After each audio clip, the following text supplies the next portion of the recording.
Bienvenidos a otro capítulo de Filosofía Crítica.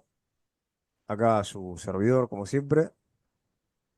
Bueno, hoy tenemos a ya un amigo del canal, un viejo conocido, Cristian Caracoche. ¿Cómo anda usted, Cristian? ¿Cómo está, Javi? ¿Cómo va todo? Acá estoy ordenándome un poco las hojas que la colgué y estoy ordenando un poco las hojas por cualquier pregunta, cosa que para anotar siempre es necesario. En ese sentido soy bastante ordenado con las preguntas y demás. Así que bien, no, muy bien, muy contento. Eh, Después de un día de laburo, charlar con vos, como siempre, un gusto. No, el gusto es mío. Bueno, nos traes un nuevo libro. Sí, sí, estoy realmente muy contento. Bueno, ¿cuándo fue? ¿Ayer o anteayer? Ya el libro estaba ya editado hace un mes, ponele un mes y moneditas, pero bueno, todavía no lo había difundido porque la idea era, el libro es un libro en PDF, es un ebook editado por la facultad, por la Universidad de Loma de Zamora, y bueno, hasta que no cerraba la cuestión de sacar alguna tirada física, no quería sacarlo a la luz, pero bueno, ya anteayer salió a la luz y bueno, está en libre descarga el texto, que después, bueno, en el video podemos dejar el link para que a quien le interese lo descargue. Y sí, el libro es la edición de lo que fue mi tesis doctoral sobre la acción política que tuvo la Unión Industrial Argentina en la posconvertibilidad entre los años 2002 y 2015. Así que bueno, muy, muy contento. Es mi segundo libro de autoría propia, o sea, tuve en coautoría también, pero bueno, de autoría propia es el segundo. Entonces, acá tengo les voy a mostrar la versión de prueba. Ahí estaría la versión de prueba del libro. Ahora, bueno, vamos a sacar una pequeña tirada física para quienes le interese, pues bueno, también soy realista, ¿no? Es un tema, si bien es el cómo funciona y cómo opera el capital industrial en Argentina, no es un tema, si se quiere, una que sepamos todos. Siempre hago el mismo chiste, no es una que sepamos todos. Es un tema muy para cierta gente que le interesa el tema, cómo opera el capital, cómo presiona el capital en términos de, de personificación de esa fracción del capital. Y bueno. Y además, obviamente, si bien viene de ser una tesis doctoral, si bien está un poco trabajado más didácticamente el libro, porque bueno, es la adaptación de la tesis a formato libro, no deja de venir de una tesis doctoral con todo lo que ello implica, no sé, citas, datos, cosas que al lector promedio quizás le puede parecer aburrido, pero que bueno, que creo que es necesario empezar a discutir con esos elementos sobre la mesa. eh, y nada, esa es la idea del libro, un poco tratar de difundir este trabajo que creo que es bastante importante, no solo por una cuestión de curiosidad de cómo opera el capital industrial, sino también un poco la idea del libro en ese sentido. Está orientada en, bueno, además de ver cómo opera el capital industrial, demostrar los problemas que tiene, demostrar sus demandas, sus mecanismos de presión, pero también dejar, si se quiere, un registro de cómo funciona de cara al movimiento obrero, ¿no? Porque, bueno, yo soy marxista, de la izquierda históricamente siempre se deja mucho registro de las luchas de la clase trabajadora, de cómo se llevaron adelante, y poco se ha estudiado de cómo opera o cómo funciona o cómo lleva adelante sus intereses el enemigo, ¿no? Así que bueno, también en parte es importante eso para tratar de entender un poco cómo funciona, cómo opera, cómo presiona a los gobernantes en pos de sus intereses, esta fracción en particular. Obviamente que estaría fantástico tener estudios de esto, de este tipo, de todas las fracciones de la burguesía. Pero bueno, mi aporte por ahora es sobre la Unión Industrial Argentina y su acción política durante la convertibilidad, de la posconvertibilidad. Bueno, para que quede bien claro, el libro se llama Capital Industrial y Representación Orgánica y el subtítulo reza La acción política de la Unión Industrial Argentina en la posconvertibilidad. Es un tema Ujú. bien argentino también, ¿no? Sí, sí, sí, Porque, bueno, la convertibilidad es un fenómeno nuestro. No sé si hubo en otro lado. Dicen que lo que hizo Cavallo es raro porque no fue un ajuste tan ortodoxo. Eh, obviamente, vos sos el experto que puede explicar eso. Álvarez Agis sí, habló de eso, de la tesis de doctorado de Cavallo, no sé, de un par de cosas más. Pero bueno, sí, básicamente no hay una cuestión más general que podemos pensar. Nunca un ajuste es 100% ortodoxo. La mayoría de los ajustes siempre suelen eh, combinar elementos que podemos decir ortodoxos con elementos no ortodoxos. Em, lo que hizo Caballo en su momento, o lo que está haciendo Milei en este momento, ¿no? El ajuste de Milei es un ajuste en términos ortodoxos, es un ajuste ortodoxo en términos de que hay un recorte del gasto público. En su momento también Caballo lo había hecho. No obstante, hoy en día se está dejando un cepo ahí fijo a la vista de todos, que eso no es muy ortodoxo que digamos. Estoy pensando ahora, no se me viene a la cabeza, pero ya va a caer elementos no ortodoxos del ajuste de Caballo. Básicamente el ajuste de Caballo también tuvo en un primer momento un fuerte recorte del gasto público. La apertura comercial se dio bastante rápido, aunque, y ahí hay elementos no tan ortodoxos que digamos, se había dado una cierta apertura general, pero con acuerdos particulares según sectores. Por ejemplo, el sector automotriz, en la época de Cavallo, fue un gran beneficiario de ese ajuste ortodoxo con elementos heterodoxos. ¿Por qué? Porque le dio una protección muy fuerte al sector automotriz. Después se mantuvieron, en la época de Caballo también, se mantuvieron muchísimos subsidios que persisten hasta hoy. eh, todo lo que es promoción industrial se mantuvo. Si bien en algunos sectores se hizo un recorte en términos reales, pero a grandes rasgos no es que se destruyó la promoción industrial. Igual tampoco es que, también eso hay que matizarlo un poco, tampoco es que la promoción industrial es algo que abarca absolutamente a todas las industrias en Argentina, ¿no? Es bastante limitado. Eh, También en la época de Caballo se redujeron los aranceles, pero, pero no de una manera hiperdrástica, como por ahí pensaría un ajuste ortodoxo. Se fueron reduciendo lentamente, la tendencia fue a la reducción, fue una reducción importante, pero no fue que se redujeron de un día para el otro.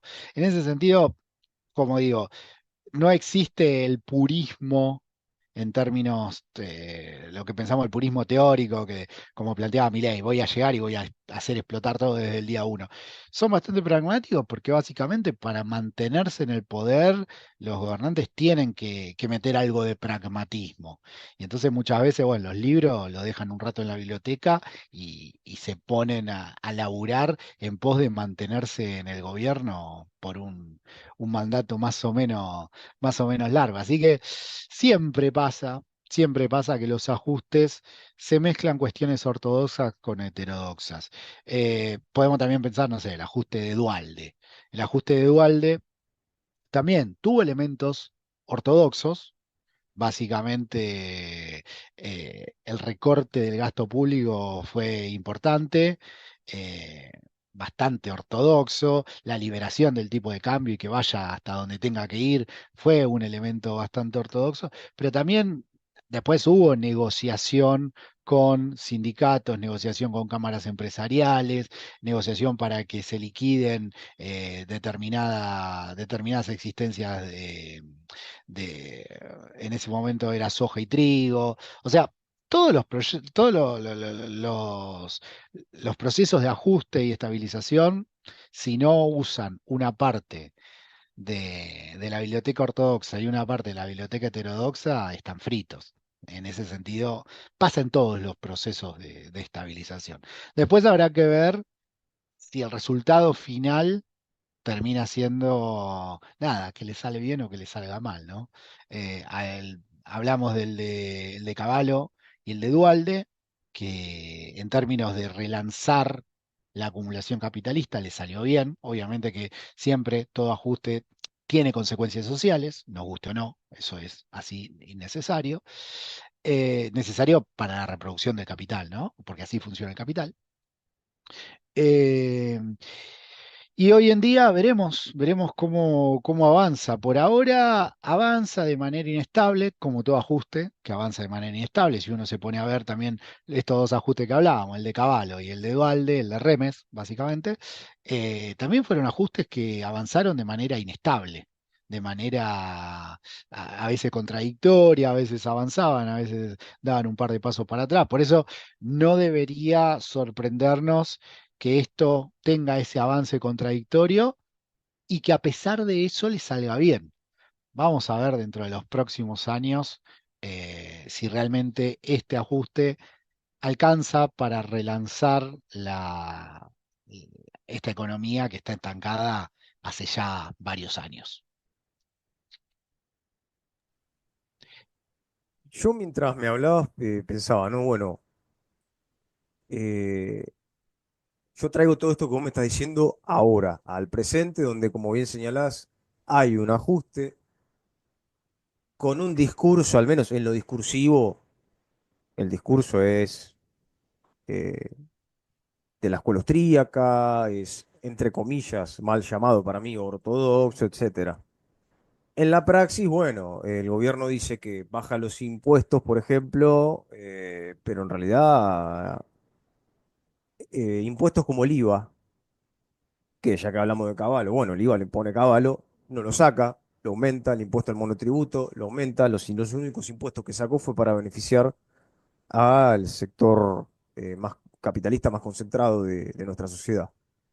Eh, y pensándolo en relación a estas disputas parlamentarias donde, no sé, de un lado se revolean bolsos con dólares para comprar votos, del otro lado hay una burguesía industrial haciendo presión justamente para que se apruebe una ley que a ellos les conviene mucho, porque justamente lo que hace es abaratar el costo de el capital variable, es decir, la fuerza de trabajo, y bueno, eso hace también a lo que vos llamás, ¿no? El relanzamiento de la tasa de ganancia. Entonces, hay un sector muy fuerte de la burguesía industrial argentina que no es nuevo, no son caras nuevas. Paolo Roca es viejo.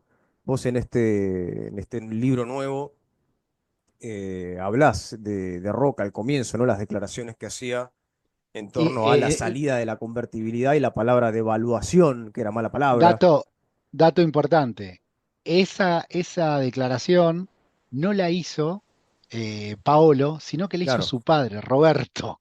O sea, estamos hablando de que los Roca ya estaban hablando de devaluación allá por el 98, 98, ya estaban pidiendo devaluaciones. Es que son los que bancaron a Menem, o sea, son los que apoyaron fuertemente el plan de Menem y los que se beneficiaron, ¿no? También los Fortabat, los Pérez Compán, los Bungiborn, en fin, son los de siempre, es la vieja burguesía argentina, que tiene los mismos intereses que la burguesía internacional, más allá de alguna que otra quizá discrepancia. Em, con respecto al punto de la industria, ¿seguimos siendo un país fuertemente industrial o hubo una especie de desindustrialización desde la dictadura para acá?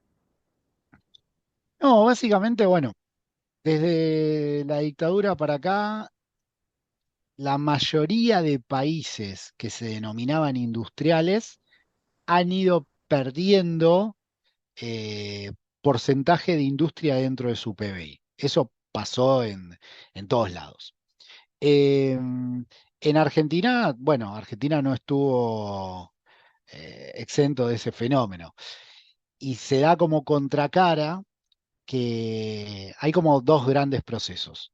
Uno que es más general, que pasa de la existencia de los inicios del capitalismo, siempre se ha dado como grandes olas donde determinados sectores han alentado el crecimiento y después han ido perdiendo importancia por la tecnificación que se da. Por ejemplo, recién arrancado el capitalismo o previo a los inicios del capitalismo, la mayoría de la fuerza laboral estaba centrada básicamente en el agro, en la agricultura, para conseguir la comida, por decirlo de alguna manera. Después, con el desarrollo del capitalismo, una vez tecnificado el agro, liberado mano de obra, fuerza de trabajo del agro que llega a las ciudades, empieza a tomar mayor importancia la manufactura y el agro empieza a perder importancia tanto en la ocupación de la fuerza de trabajo como en el PBI de todos los países. Ya entrado el siglo XX se da un nuevo proceso donde la industria, ya cumplido su ciclo de impulsor, deja lugar a lo que sería el sector de servicios. Estamos simplificando algunas cosas, pero que tiene si uno mira el capitalismo en términos históricos, tiene una lógica donde, bueno, primeramente la agricultura, por eso se le decía el sector primario, después el sector secundario y después el sector terciario. Es decir, desde mediados del siglo XX para acá, muchos países han tendido a no vamos a decir desindustrializarse, pero sí la industria, que antes era muy importante dentro de su PBI, dentro de la estructura ocupacional, a ir perdiendo lentamente importancia porque iban creciendo otros sectores. Eso en Argentina, obviamente, que pasa, pero además muchos países, ese es el primer proceso, un proceso más de larga data y un proceso más de mediana data, que mucha manufactura industrial que se daba en sectores que históricamente, en sectores no, en países que históricamente se denominaban industriales, empezó a deslocalizarse, a irse de ese país e irse al sudeste asiático, básicamente. Es decir, la contracara de esto es, sí, en muchos países ha ido cayendo la producción industrial y como contracara ha ido creciendo en países, en Malasia, en Taiwán, en China y demás, etcétera. A todo esto, a esos dos procesos, que Argentina obviamente no está exenta, se viene un proceso extra que es que Argentina, a ver, para lo que es el concierto de Latinoamérica, es un país industrial. Es decir, hay pocos países en toda Latinoamérica que tienen un PBI industrial, un porcentaje de PBI industrial tan alto como el de Argentina. Pero bueno, amén de los dos procesos que nombramos antes, a Argentina con la apertura hace que se desindustrialice todavía más. ¿Por qué? Porque Argentina históricamente ha sido un país, para lo que es Latinoamérica, un país industrial, pero con una industria muy enfocada en el mercado interno y poco competitiva en términos internacionales. Es decir, una industria que se reproducía en tanto y en cuanto las fronteras comerciales protegían que no vengan otras mercancías a menor precio. Ya post 70 que se libera el comercio internacional, ya es más difícil proteger a esa industria de, por ejemplo, los productos chinos. Eh, y también de otros productos de países que ya eran industrializados, ¿no? Productos alemanes, productos estadounidenses y demás, etcétera. Entonces, Argentina, si bien viene cada vez de capa más caída, igualmente, cabe decirlo, a nivel latinoamericano sigue siendo uno de los, diría, a ver, a nivel latinoamericano tenemos Brasil, México, y Argentina. No hay muchos más países que tengan, no sé, determinados núcleos industriales, industria automotriz, industria del neumático, industria metalmecánica, digamos, mal o bien, Argentina sigue estando en ese grupito. No obstante, y eso siempre hay que remarcarlo, sigue siendo una industria poco productiva a nivel internacional, mercado internista, es decir, que produce para el mercado interno, no produce para exportar, y con mucha necesidad de protección. Justamente de esos tres países que nombro, la industria argentina es la de menor escala, menor producción, menor escala, menor producción, menor productividad y más necesidades de protección que hay de esos tres países, siendo los tres países más importantes en términos industriales de Latinoamérica. Eh, Eso, bueno, prende una alarma para los trabajadores del sector industrial, porque, bueno, es como que lentamente el sector industrial en, en términos de tendencia va cayendo su importancia y bueno, cada vez van cerrando más establecimientos. Eh, Tenemos alguna que otra contratendencia. De hecho, al principio no, hasta más o menos 2011, durante el kirchnerismo, a la industria le fue bastante bien, porque le fue bastante bien. No obstante, ya de 2011 para adelante, ya con un tipo de cambio con un dólar muy atrasado, con un tipo de cambio muy apreciado, ya les costaba más la producción y la colocación de esa producción.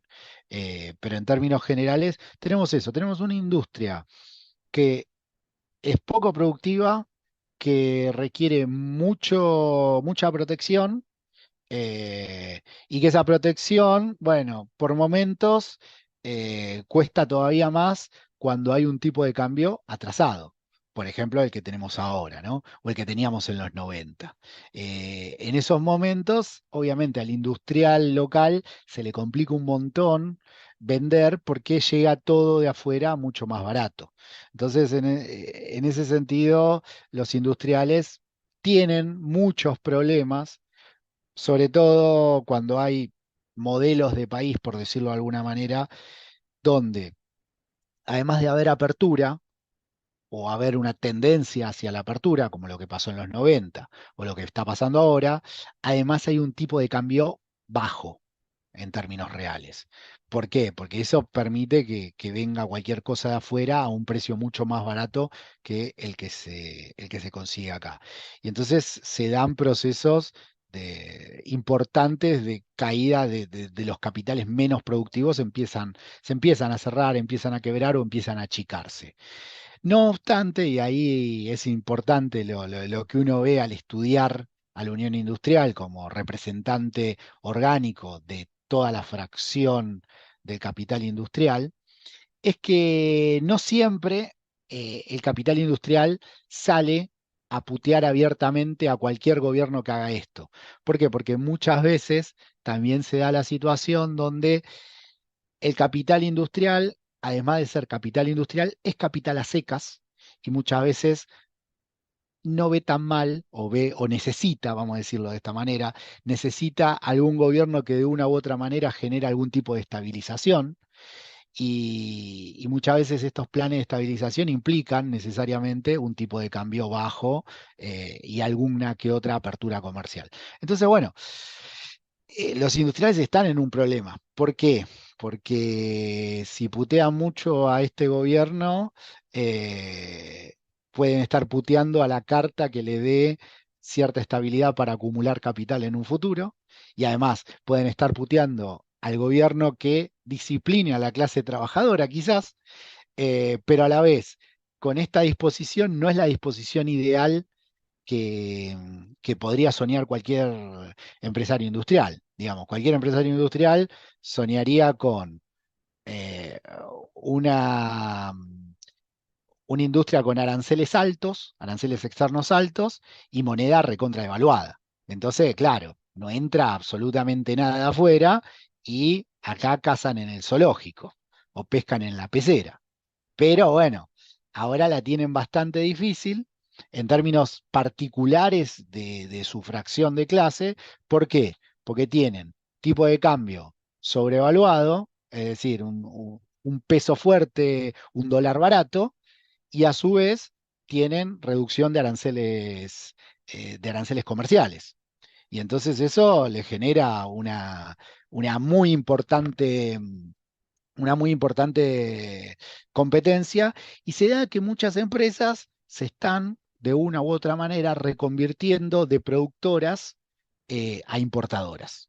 Entonces, están dejando de producir acá, sobre todo las empresas que tienen filiales en varios países, están dejando de producir acá o produciendo mucho menos de lo que producían antes acá, y se están dedicando a importar productos y empezar a revenderlo. Eso obviamente implica que se van deshaciendo de mano de obra, guste o no, se van deshaciendo de empleados. Y bueno, y todavía esa cuestión de los despidos todavía no está repercutiendo, esperemos que en algún momento repercuta, pero no está repercutiendo en una conflictividad laboral de gran escala. Hasta ahí. Me fui un poco, pero bueno, creo que se contestó la respuesta, la pregunta. No, no, está clarísimo. ¿Hay alguna diferencia con respecto a los industriales de ahora y no sé, hace con respecto a 30 años atrás? Sí, sí, O sí, sea, sí. la composición de lo que sería la burguesía industrial, A ver, se alteró en algo? hubo cambios. En los 90 desaparecieron muchos de los industriales menos productivos, los más chicos. Aparecieron otras ramas, otros capitales en algunas ramas que ya estaban explotadas, como por ejemplo la automotriz. En la automotriz aparecieron nuevos capitales.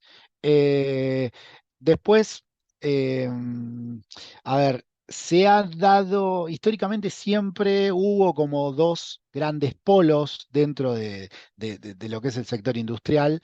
Por un lado, un polo más, a ver, los dos teniendo un programa principalmente interventor del Estado, porque en última instancia siempre buscan protección, y siempre buscan alguna que otra transferencia, alguna que otra exención impositiva, pero dentro de eso siempre hubo un polo que en un programa, como dijimos, que en términos generales apoya el intervencionismo, un sector un poco más liberal y un sector que apoya todavía más el intervencionismo. Es decir, dentro de un espectro, me cuesta explicarlo y espero que se entienda, dentro de un espectro donde todos están dentro de un programa que podemos llamar intervencionista, hay un sector un poco más liberal y un sector un poco más intervencionista, valga la redundancia. O sea, sería Esto, un poco más liberalizador,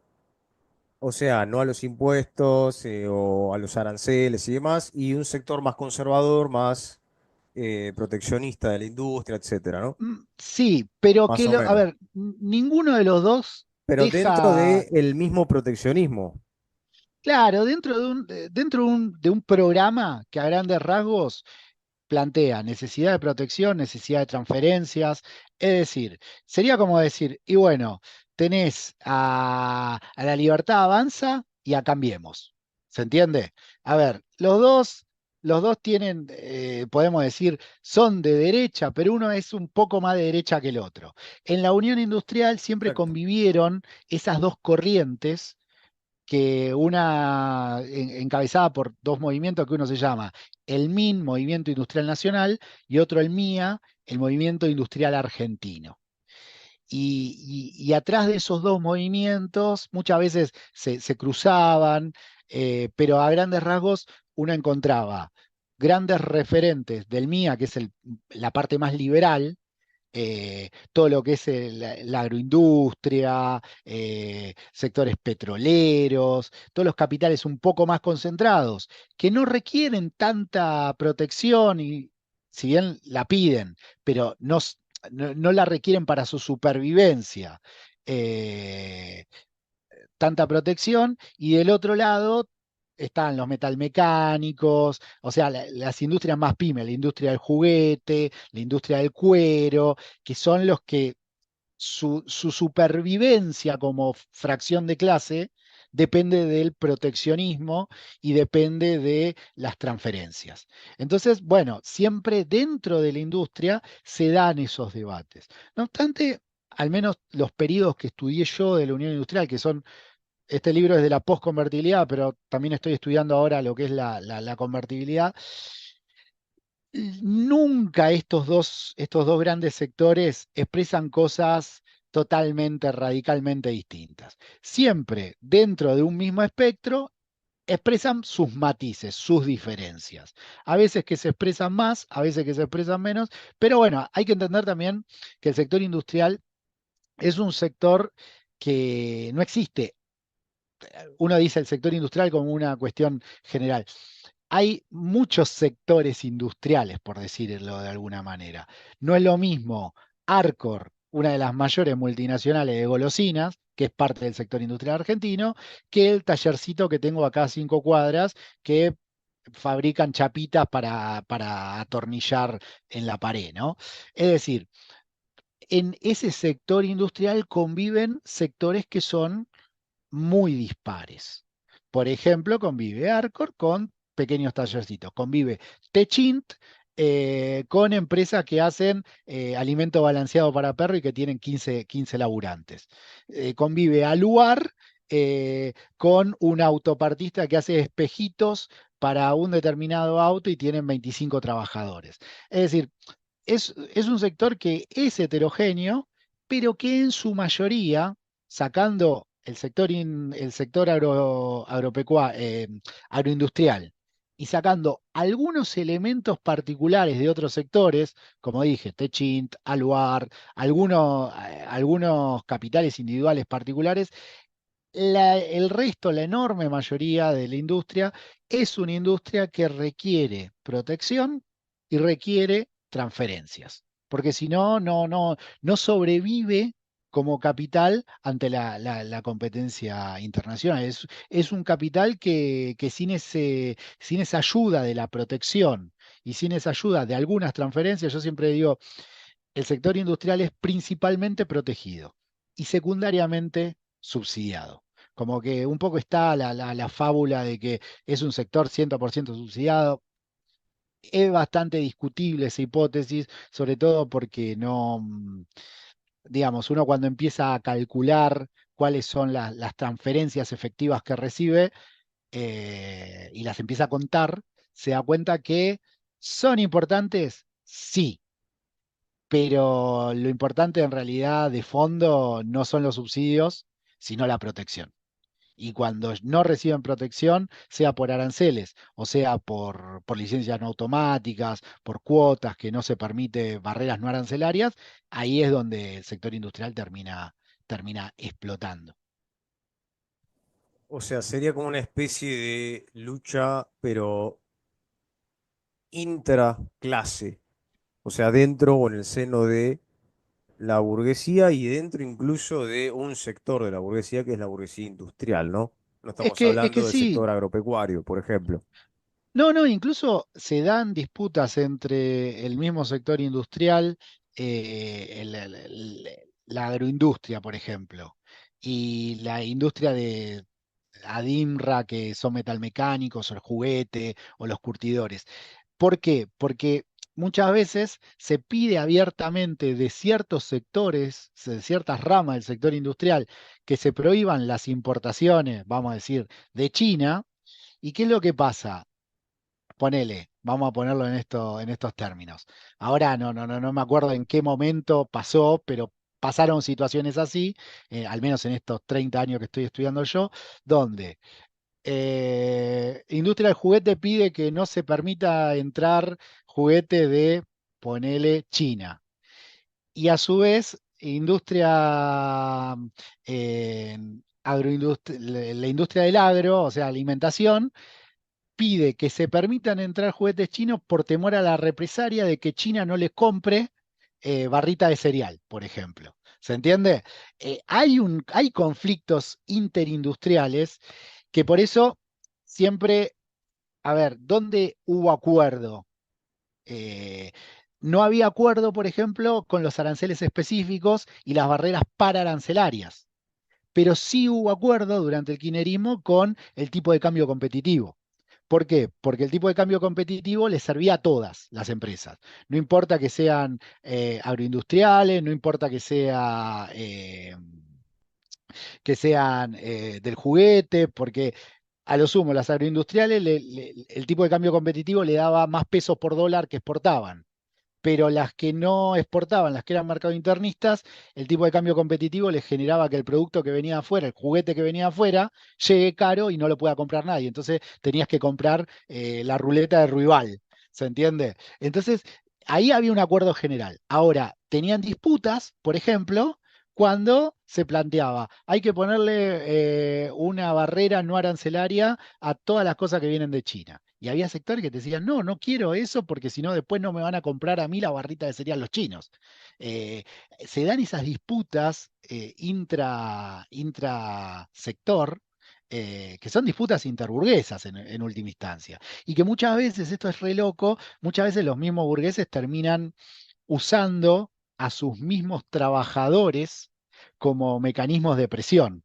En el fin de la convertibilidad, una vez hubo una movilización que hicieron, creo que era Industria del Calzado, la Cámara de Industria del Calzado, con el Sindicato de Trabajadores del Calzado, que iban todos los pymes negreros con los trabajadores, la burocracia del sindicato y le tiraban zapatillas rotas a, creo que era el Ministerio de Economía. Hicieron como una movilización así de bizarra.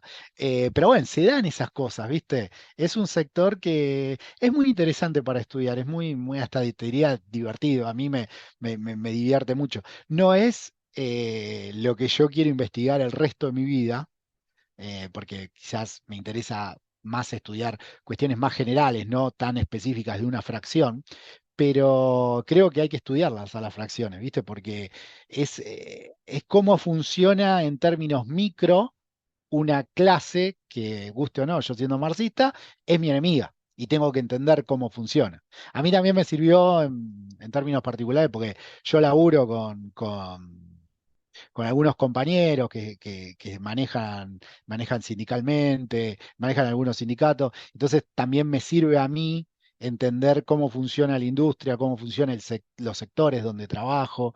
Así que a mí me sirvió mucho y es bastante entretenido entender cómo funcionan porque también entendés la política más general. No sé, por ejemplo, cómo está funcionando hoy la Unión Industrial y por qué los putea a Milei, pero no lo putea tanto.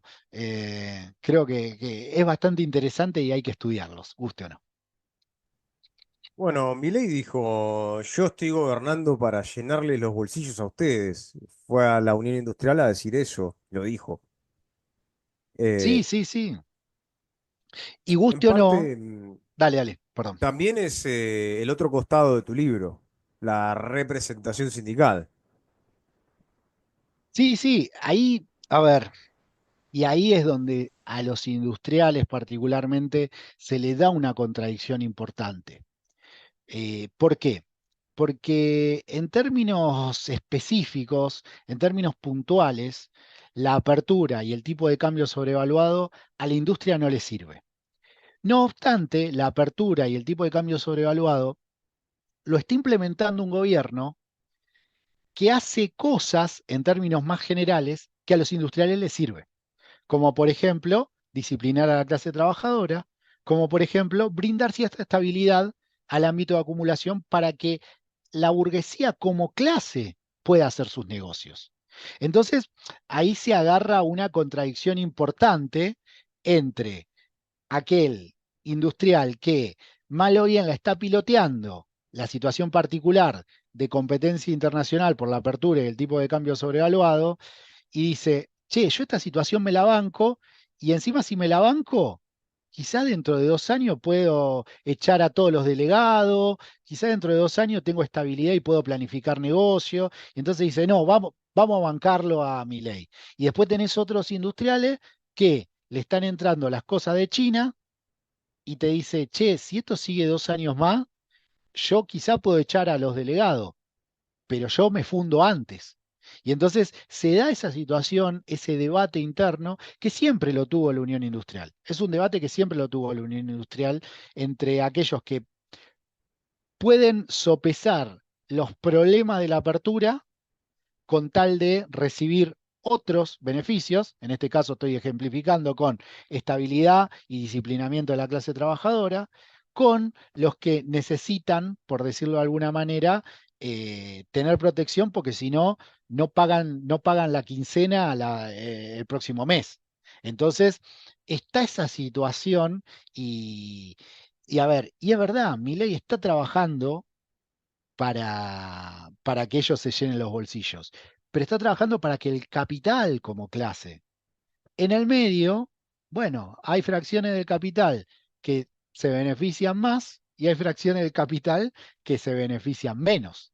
Entonces, quizás hay fracciones, no sé, bueno, todo lo que es energía, y bueno, no solo se está beneficiando de la estabilidad y del disciplinamiento de la clase trabajadora, sino que también se está beneficiando de las políticas concretas de apertura donde puede, por ejemplo, que es una industria, que es un sector muy dependiente de la tecnología, que necesita insumos internacionales. Y bueno, ahí sí sirve que le bajen, total, es productivo y lo puede vender internacionalmente, le sirve que le bajen los aranceles, que le permitan entrar y salir con los dólares, que le permitan saltear el cepo, pero después hay sectores, ya te digo, sectores de juguetería, sectores de textiles, que esta apertura le genera que vaya a saber si dentro de 2 años pueden seguir pagando las quincenas. Es un problema importante que se da hacia adentro del sector. A todo esto, hoy se habla mucho de el peso que tiene el capital ficticio, ¿no? O el capital especulativo, ¿no? Eh, Hay una especie de pugna ahí entre los industriales y toda esta rama de la burguesía que lo único que hace es especular. A ver, no hay intereses contrapuestos, pero siempre hay pugna. A ver, siempre el capital. A ver, tenemos que entender algo. El capital siempre está compitiendo tanto con otros capitales que producen y venden lo mismo como con otros capitales que venden otras cosas, pero que si las venden muy caras o si acaparan mucho ingreso de los consumidores, no les van a comprar su propia mercancía. Entonces el capital siempre tiene disputas interburguesas. Pero de ahí a pensar, como sostienen algunos, que hay intereses contrapuestos entre, intereses contrapuestos de manera, si se quiere, extrema, ¿no? Entre una burguesía industrial, una burguesía financiera, una burguesía industrial y una burguesía agropecuaria, no, eso no pasa. No pasa. De hecho, bueno, en el libro yo comento que a la salida, o sea, la burguesía industrial en los 90, por ejemplo, reclamaba que el sector financiero justamente les cobraba muy altas tasas de interés. Y entonces, ¿qué era lo que decía? El sector industrial era un sector transable y por lo tanto tenía que competir. El sector financiero no competía internacionalmente y entonces cobraba altas tasas de interés. ¿Y eso qué le generaba? Y bueno, que si el capital industrial se quería financiar, tenía que pagar altas tasas y obviamente resignar plusvalía. Pagar altas tasas de interés implica resignar plusvalía. Y entonces, bueno, durante los 90, durante la segunda parte de los 90 sobre todo, el discurso del capital industrial apuntó mucho al capital financiero, diciendo que bueno, que cobraban altas tasas, todo eso hasta que bueno, se resuelve la crisis del 2001, termina pagando el pato a la clase trabajadora y con la devaluación del 2002 y ya a principios del 2002 el capital industrial estaba pidiéndole al gobierno de Dualde salvatajes para el capital financiero, diciendo que sin capital financiero no podía haber capital industrial. ¿Qué quiero decir con esto? Se pueden tirar algún que otro dardo, se pueden insultar de lejos, pero no son intereses antagónicos, como los que sí tiene el capital industrial con los obreros que ocupa, ¿se entiende? No dejan de ser fracciones que compiten entre sí, que disputan plusvalía, quizás no por medio del mecanismo salarial, pero sí por medio de la transferencia de plusvalía. No dejan de ser eso, pero no por eso tienen intereses antagónicos. Son fracciones que muchas veces disputan entre sí, pero muchas veces trabajan de manera coordinada, básicamente. Por eso siempre es importante separar eso, ¿no? Que el capital industrial no tiene antagonismo con el capital financiero, no tiene antagonismo con el capital agropecuario, tiene sus disputas, pero su antagonismo es con la clase trabajadora, obviamente. Claro, muchas veces se plantea esa especie de disputa de, bueno, beneficiemos a los capitalistas que producen y no a los que especulan y, bueno, no producen ni siquiera un clavo. Como si No, fuesen sectores antagónicos o enemigos, ¿no? Hay como una especie de acá, confusión ahí. acá en Argentina lo que pasa, o lo que pasó, por ejemplo, en los 90 era que, bueno, el debate era sobre cuál tenía que ser el nivel del tipo de cambio. Y con un tipo de cambio apreciado como el de los 90 y sí, el sector industrial estaba jodido porque le entraban todos los productos baratos y no podía producir nada, no podía vender nada en el mercado local y poco podía exportar. Eh, y obviamente el sector financiero se veía cómodo con un tipo de cambio apreciado porque básicamente podía girar dividendos en una moneda apreciada y dura. En ese sentido, había un debate alrededor, lo mismo pasaba con los que prestaban servicios públicos. Edenor, Edesur, Telefónica. Obviamente les convenía una moneda apreciada que básicamente le permitía girar dividendos a una moneda apreciada.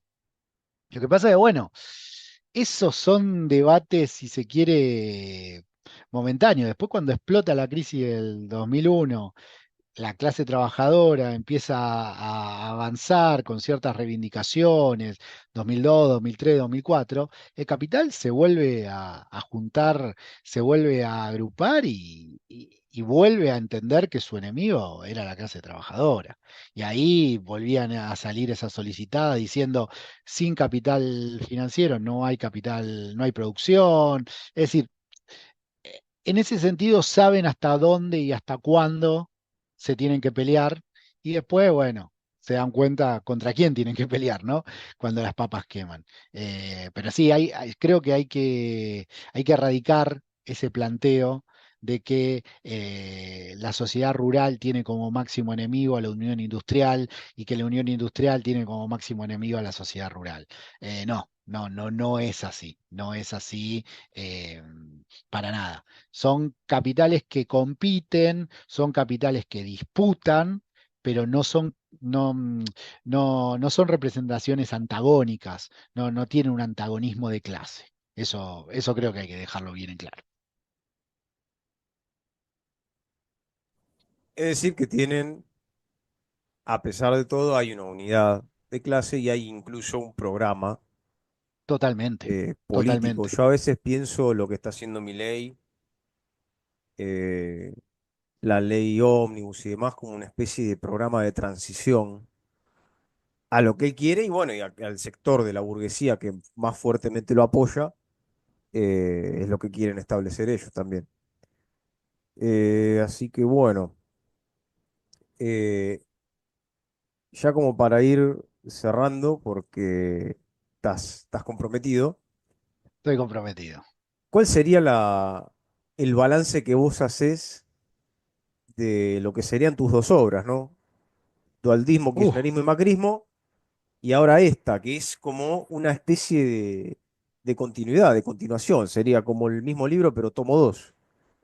Sí, sería, yo hacía el chiste hace unos días que es un spin-off, básicamente porque hay tomados literalmente, hay párrafos que los tomo de dualismo, kirchnerismo y macrismo, porque básicamente la estructura del libro es una cuestión muy resumida. O sea, en dualismo, kirchnerismo y macrismo, yo lo que hago, si se quiere, es algo así como una historia total, ¿no? Tratar de analizar la dinámica de la lucha de clases y la dinámica de la acumulación capitalista en Argentina. Eh, en el nuevo libro, en Capital Industrial y Representación Orgánica, lo que trato de hacer es, partiendo de ese análisis general que hago en dualismo, kirchnerismo y macrismo, partiendo de ese análisis general, bueno, ver cómo operó, cómo actuó políticamente la fracción industrial de la burguesía. Es decir, en ese contexto, ¿qué hizo la burguesía industrial para obtener mejores condiciones para la valorización de su propio capital? Y bueno, ¿qué es lo qué es lo que veo? Básicamente vuelvo a reafirmar las consecuencias, no, las conclusiones de dualismo, kirchnerismo y macrismo, ¿no? El capitalismo argentino, al menos por ahora, veremos dentro de 10 años qué deja todo este proceso, pero lo que se ve hasta ahora es que de los 70 para acá, venimos en una larga decadencia, o sea, con condiciones de vida cada vez peor, sucesivamente peores en términos tendenciales, y que en ese contexto de larga decadencia, ¿qué es lo que se ve? Se ve siempre un capital, una clase, el capital, que trata de avanzar, y una clase, la clase trabajadora, que resiste esos, esos embates, ese avance. Frente a eso, yo lo que digo en la conclusión de dualismo, kirchnerismo y macrismo es, como clase trabajadora tenemos tres grandes caminos para dónde podemos salir. Digamos, frente a una burguesía que, a ver, no es algo local, es algo internacional. A partir de los 70, principios de los fines de los 70, principios de los 80, la burguesía, si se quiere, genera un quiebre y podemos, haciendo mucha síntesis, podemos decir, pasa de un periodo bastante largo de dar algunas concesiones, de defenderse de algún que otro avance de la clase trabajadora, pasa a la ofensiva. En Argentina eso pasa de una manera muy descarnada, ¿no? Dictadura de por medio, desaparecidos. Y a partir de ahí, la burguesía viene avanzando sucesivamente sobre las condiciones de vida de la clase trabajadora. Eso como tendencia general. Obviamente que hay periodos donde hay contratendencias y esa tendencia general un poco se matiza, hay algún que otro retroceso, pero la tendencia general es que la burguesía viene avanzando. Frente a ese avance, como clase trabajadora, ¿qué se puede hacer? Lo que se hizo hasta ahora es seguir defendiendo nuestras condiciones de vida, eh, aunque obviamente uno cuando está a la defensiva siempre algún golpe te entra, entonces cada vez estamos un poco peor. Em, Eso es un poco lo que se viene viendo, esa es la película, si se quiere, de los fines 70 para acá, una burguesía avanzando y una clase trabajadora resistiendo. En ese marco, y ahora retomando la cuestión del nuevo libro, bueno, el capital industrial es parte de esa burguesía que avanza, no obstante, a su vez, el capital industrial no logra, al igual que la burguesía como clase, no logra terminar de disciplinar, al menos por ahora, dentro de 10 años veremos, pero al menos por ahora, no logra disciplinar a la clase trabajadora argentina como sí lo han logrado otras burguesías para obtener un proceso de acumulación estable, sostenible, y en función de ese no disciplinamiento, bueno, se da un proceso muy inestable de acumulación, donde son pocos los periodos donde se sostiene la acumulación un par de años seguidos y ya vienen las crisis y de nuevo relanzamiento y de nuevo crisis. Ese sería el primer camino, ¿no? Seguir como hasta ahora, tratando de defendernos, que obviamente es algo totalmente innato y es algo que la clase trabajadora argentina tiene muchísima capacidad de defensa porque, bueno, para lo que es Latinoamérica, tiene altísimas tasas de sindicalización, tiene una historia, una tradición de lucha muy importante. Bueno, ahora veremos cuánto tiempo sigue en baja, pero históricamente en Argentina, por decirlo de alguna manera, se inventó el movimiento piquetero, es decir, la idea de que el trabajador desocupado tenga un lugar organizado de lucha. Es decir, tenemos una clase trabajadora que tiene lo que llama Gili la anomalía argentina, y bueno, y eso es importante, y eso, guste o no, frena los planes del capital, frena los planes de inversión, frena los planes de estabilización y frena la acumulación de capital. Entonces, bueno, como clase trabajadora estamos resistiendo y mal o bien, cada dos por tres perdemos algún derecho, perdemos alguna condición y así sucesivamente. Ese sería la primer salida, seguir como hasta ahora. Claro, y La segunda, en medio de esas resistencias también hay colaboraciones de ciertos sectores de los que supuestamente eso representan a los siempre, trabajadores y que forman parte también del disciplinamiento. eso siempre estuvo y siempre va a estar, me animaría a decir. Pero bueno, es parte de la cancha y es parte de los jugadores que están en la cancha, digamos. Ese sería el primer camino, seguir como hasta ahora. El segundo camino sería, bueno, decir, dejemos de resistir, que el capital nos destruya de una vez por todas y que después implemente su propio programa y que acumule y en un futuro ser una especie de lo que hoy en día es China o lo que es Corea, ¿no?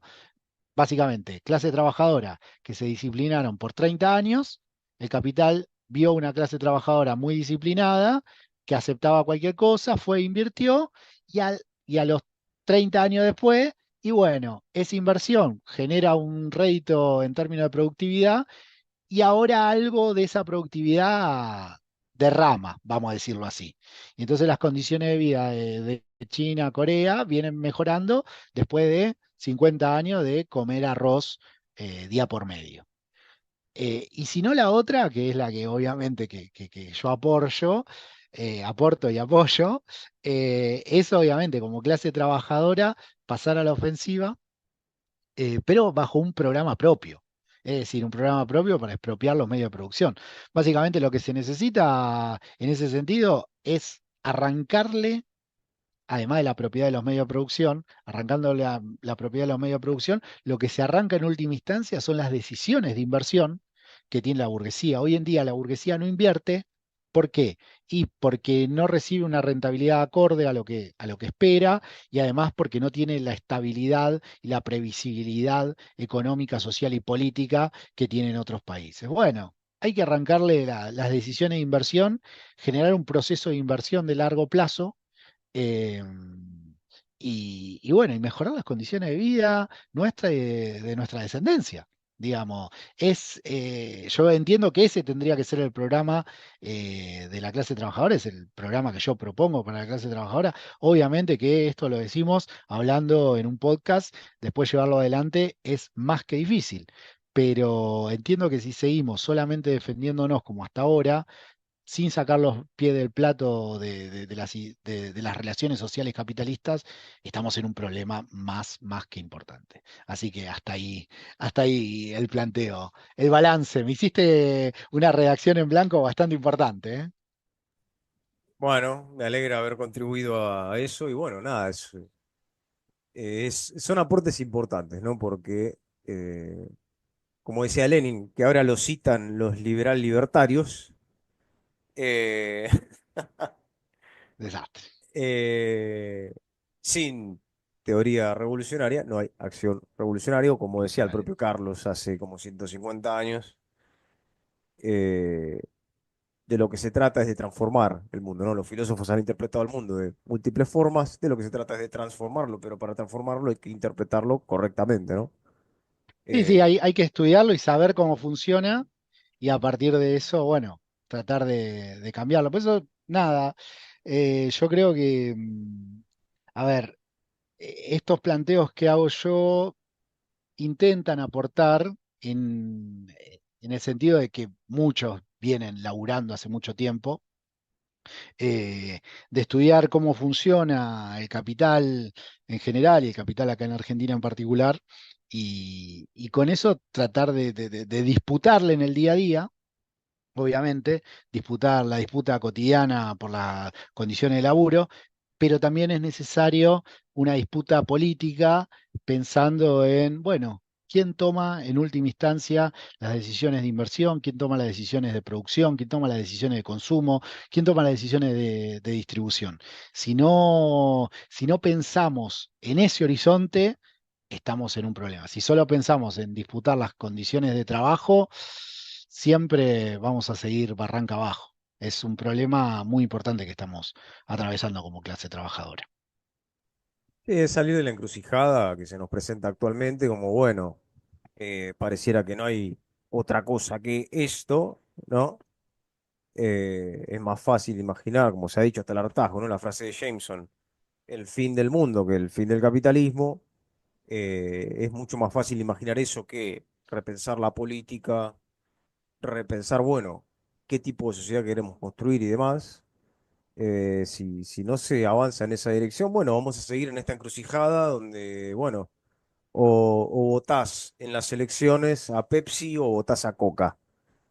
Y bueno, la Coca es un poquito más rica que la Pepsi, pero es más o menos lo mismo, ¿no? Es esta encrucijada del realismo capitalista donde las mal llamadas nuevas derechas o nuevas izquierdas lo que hacen es representar a un sector del capital y otra a otro y pareciera que son antagónicos, ¿no? Y ahí aparecen estos discursos berreta de, oh, Trump, porque Trump es proteccionista y Trump esto y globalismo versus nacionalismo y en el fondo no hay un análisis profundo y crítico de la realidad. Y bueno, pareciera que lo único que hay es capitalismo. Bueno, veremos cuán bárbaro, cuán brutal, un poco menos brutal, no sé, un progresismo con planes de ajuste, ¿no? Ajuste fiscal con aborto legal y todos contentos. O ajuste fiscal y ni siquiera eso, ni siquiera aborto legal, ni siquiera derechos civiles, nada. Dios, patria y familia. Y casamiento entre hermanos. Exactamente.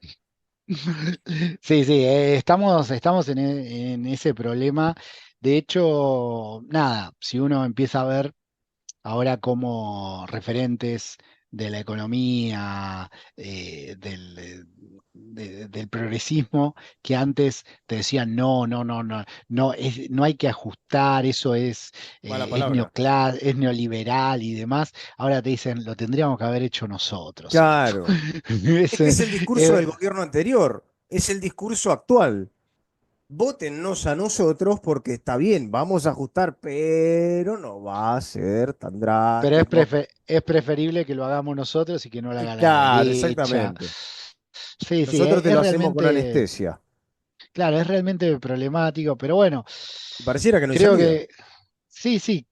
A ver, hay una realidad. Dentro del capitalismo, eh, si nos paramos en fin del año pasado, o sea, agosto, septiembre del año pasado, si, sin salir del capitalismo era ajuste o crisis de gran escala. Eso es real, es real. Y justamente, ese es el, ese es, esa es la situación que nos tiene que hacer pensar de que dentro del capitalismo no hay salida posible, salida progresista, y eso es lo que nos tiene que hacer pensar la necesidad de superar el modo de producción capitalista. ¿Por qué? Porque, a ver, no existe un caso donde el capitalismo, estando en crisis, haya salido de manera progresiva de esa crisis. Al menos desde los 70 para acá no existe esa salida progresiva de la crisis. Siempre que el capitalismo ha estado en crisis o ha estado con enormes desequilibrios macroeconómicos, siempre se salió o con ajuste o con una crisis de gran escala que desembocó en un nuevo ajuste. Yo siempre hago el chiste con algunos compañeros, se enojan, pero si hubiese ganado Miriam Bregman, si no salía del capitalismo, igual iba a tener un ajuste o una crisis que devenía en un ajuste, digamos. Siempre digo lo mismo. Entonces, eso nos tiene que servir, por un lado, para no hacernos falsas ilusiones de que existe posibilidad de salida del capitalismo progresista, de que hay una posibilidad de que, no, si yo le cobro impuestos a la riqueza y hago esto y el otro, no le pago al FMI y no, salimos progresivamente de esto. No, en el capitalismo no hay salida progresiva porque para que haya una salida de una crisis se requiere inversión y para que haya inversión se requieren condiciones de valorización para el capital. Y si se requieren condiciones de valorización para el capital, no hay posibilidad de darle condiciones de valorización al capital de manera progresiva, de manera buena onda. Entonces, yo creo que ahí es muy necesario siempre remarcar eso. No hay salida progresista dentro del capitalismo. Y a partir de eso, bueno, pensarnos hay que superar el capitalismo, porque si no, siempre vamos a tener la misma lógica cada vez que entramos con algún desequilibrio, cada vez que entramos en alguna problemática de la acumulación, vamos a estar necesitando un ajuste y ese ajuste va a necesariamente va a recaer sobre la clase trabajadora. Podemos decir, y no, pero podía recaer un ajuste un poco menos duro porque le cobrábamos impuestos a las ganancias a los jueces, y sí, y los jubilados en vez de soportar el 30% iban a tener que soportar el 27%, pero que iba a recaer sobre los jubilados el ajuste, iba a recaer sobre los jubilados. Desgraciadamente así funciona, no, no, no. Y tenemos que entender eso, cómo funciona, para entender las limitaciones y para entender hasta dónde se puede y hasta dónde no se puede dentro del capitalismo. Bueno, Cristian, bueno, creo que con este cierre podemos dar terminado el episodio de hoy. Javi, como siempre, nada, te agradezco un montón, nada, la invitación, me parece siempre recopado charlar, estar charlando con amigos y bueno, nada, nos veremos más seguido, espero que se repita. Nada se va a repetir, que quede tranquilo. Así que, bueno, si les gustó el video, suscríbanse. Eh, voy a Después dejar el link de dejamos el link. descarga del libro, lo voy a dejar en la descripción del video. De paso, les dejo el link del blog del señor Caracoche. Eh, así que, bueno, nada, disfruten de la lectura y, bueno, nos veremos la próxima. Abrazo.